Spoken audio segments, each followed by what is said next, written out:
So today we're gonna finish the Texas swing by talking about FC Dallas in the season preview. And for Dallas, it was a rough season last year. I mean, it was really kind of a reality check last season. The fact that this team maybe is getting to a point where they just simply cannot rely on their academy as the way to get them to be a playoff team, and that making some transfer and getting some veteran players elsewhere is something seems like it's a must for them to continue to be a team that looks to compete for playoff position again. And knowing some of the signings that they already made this offseason, it seemed like they acknowledge that it's time to finally start to spend some money and trying to get these proven MLS players to get to this team alongside with a couple of academy players in this team once again.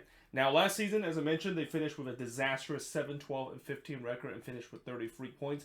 They scored 47 goals, and the goal score department was actually not an issue with this team. This was actually among the highest goal scorer team for a team that got eliminated. But the problem is they gave up 56 goals last season. I mean, 56 goals is definitely a lot of goals that they gave up last year, and in fact, I think that's like the most out of any team in MLS last season. And they had a goal differential of -9, which, yeah, that is not a good goal differential, and definitely not a good goal differential for you to get into the playoffs.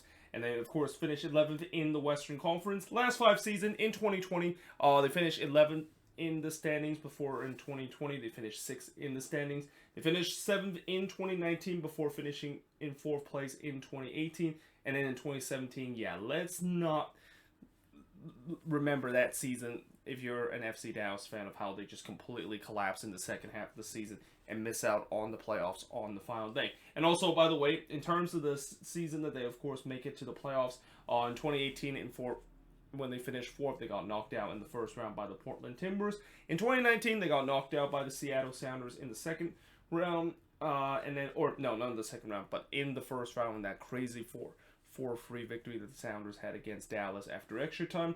And then in 2020, they, of course, finished 6th place in the Western Conference, but were knocked out in the second round by, guess who?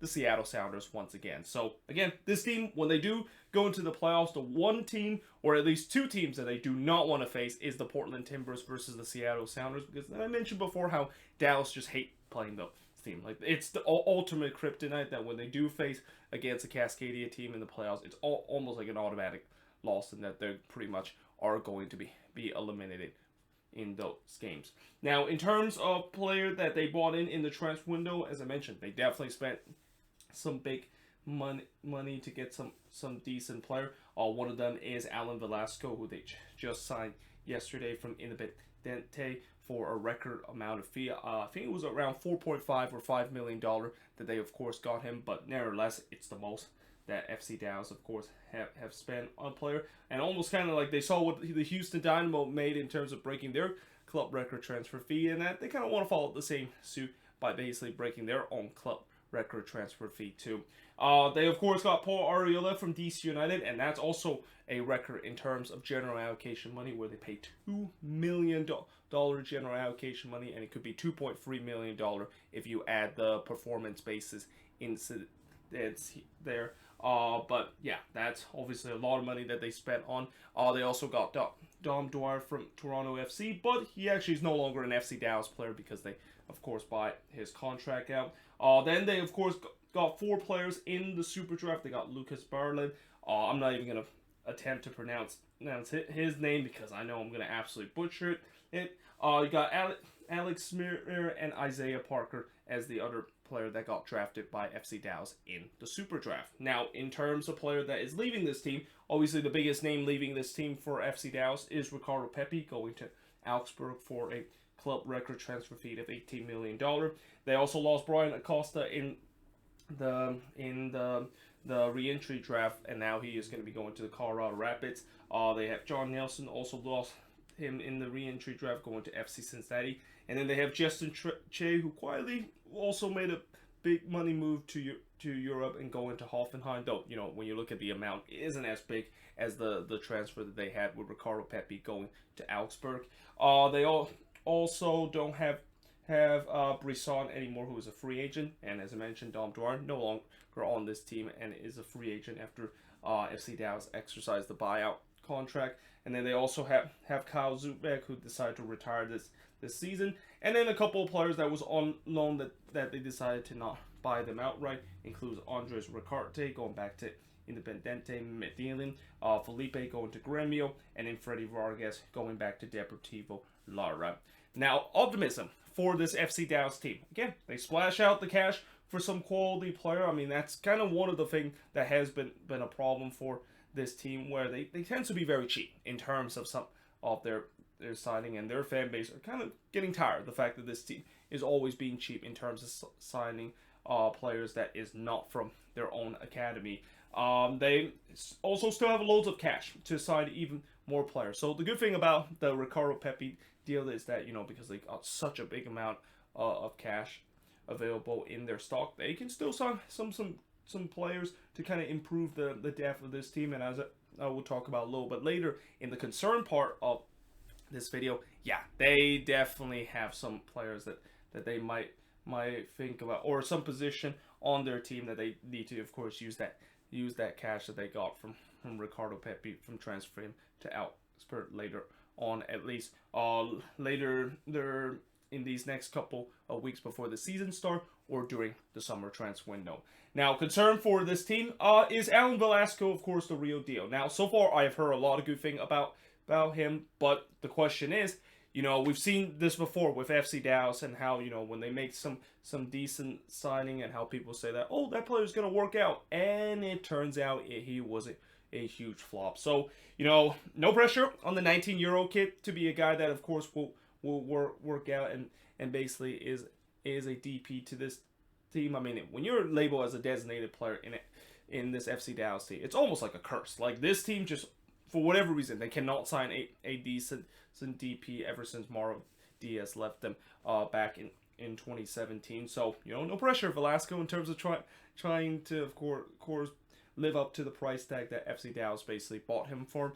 But the other question is, who will replace Pepe in that number 9 position? Now, my bet is I think Jesus Ferreira is going to be that guy, and considering the fact that, Ferreira used to play in the number 9 position before Pepe, of course, stepped in and kind of stole the show, it seems like Jesus Ferreira is going to get that spot back. And I thought Jesus Ferreira last season, I think, with how good Pepe was last year, he was kind of overshadowed a little bit, Jesus Ferreira, in terms of his overall performance, and that he definitely had a bounce back year after that nightmare of a season that he had during 2020 and that COVID shortened season. So yeah, it's going to be interesting to see if he is going to be the guy that I'm not going to say he's going to fully replace Ricardo Pepe. Like, Ricardo Pepe is just a generational talent, and that it's always going to be very difficult for them to, of course, replace. But we'll see whether or not he can at least score half of the productivity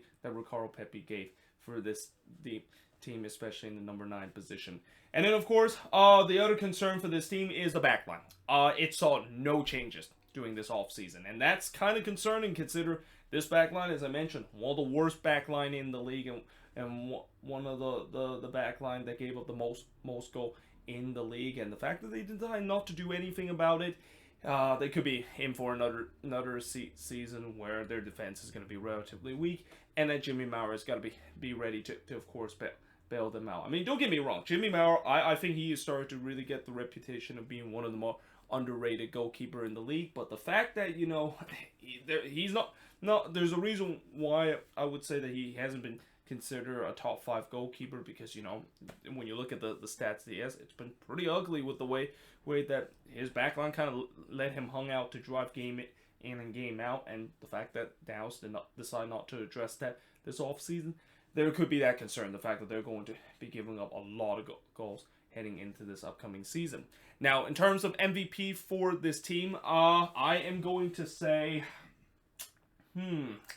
that's an interesting one, because, throughout these last couple of years, there really isn't an MVP of this team, and at least I would never have predicted who was the MVP. Like, if you would have told me last season that Ricardo Pepe is going to be the MVP of this team, I would kind of laugh at you in a bit. Not because Pepe is a bad player, but I feel like he's still maybe a year or two away from being a player that basically is going to show his potential, and we didn't know that potential was shown just this season. So for me, I guess I'll go with the new guy, Alan Velasco. Again, the pressure is going to be on him to produce, and I feel like a lot of the attack is going to go toward him. I mean, I could have also gone with Paul Arriola, but knowing from what DC fans have said that Arriola kind of started to fell out of favor in the Hearn Losada system, maybe he isn't going to be as decent as people would think. But that being said,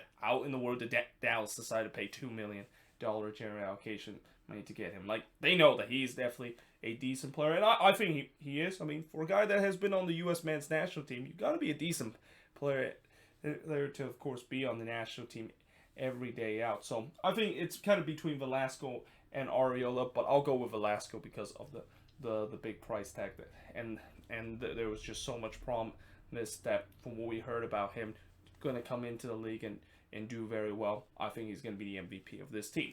Comeback player, it's going to be Paxton Mccomb.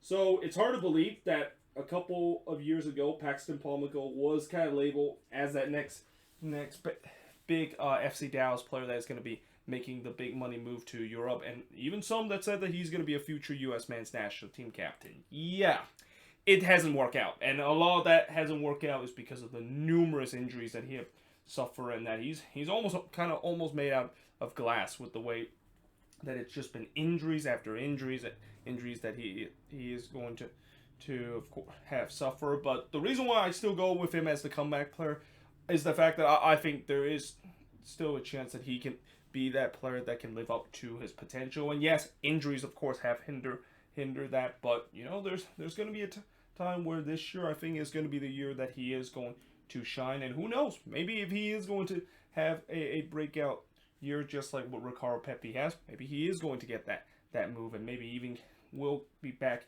in the conversation of the U.S. men's national team. Because I mean, it's kind of stunning the fact that how much the ceiling has really dropped on him in the last couple of years. Considering there was so much expectation that he was going to be decent, but the injuries just kind of almost in some way ruin his potential that he has in his young career. But the good news is he's still relatively young, and he can still try to come back in a way to live up to the expectation that people set to be a couple of years ago. Now, expectation for this FC Dallas team, I mean, I've said this with the other Texans team, well, at least not with Houston, but I did say it with Austin FC. Win the Copa Tijas. I mean, that's kind of the bare minimum for all these Texans team, knowing the fact that it's a competition between these three teams and trying to battle out for the Copa Tijas. I think that's something that all three of these teams, especially with how these three teams maybe are not going to be enough to be an MLS Cup contender, or even be a playoff contender. This trophy now means a lot. It definitely means a lot to the supporter too. So for FC Dallas, winning the inaugural Copa Tijas kind of give them a little bit of a silver lining of a down year, and now they're looking to try to repeat that again heading into the second year.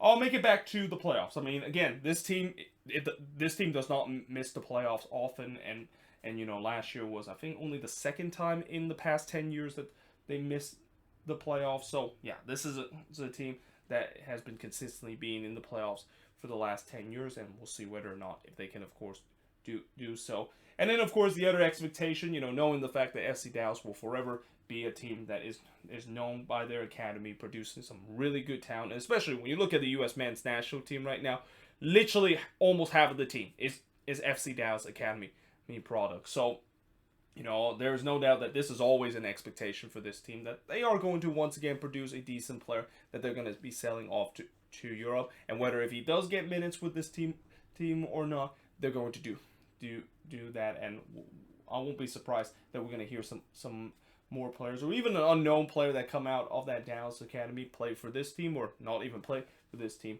and is going to be able to get a big money move to Europe in a couple of years. Maybe we'll know his name, and he could be on the national team stage, just like a lot of these